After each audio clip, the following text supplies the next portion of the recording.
Assalamualaikum Sobat Bepom. Sobat Bepom, kita ketemu lagi di episode Janet, Jawab Netizen.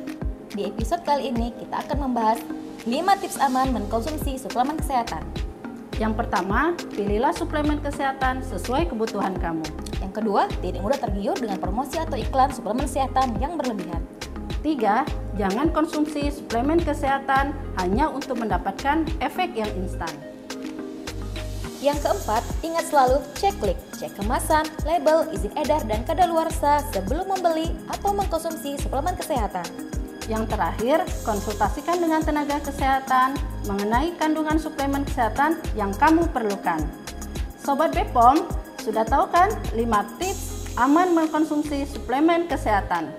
Jangan lupa kepoin terus Instagram kita.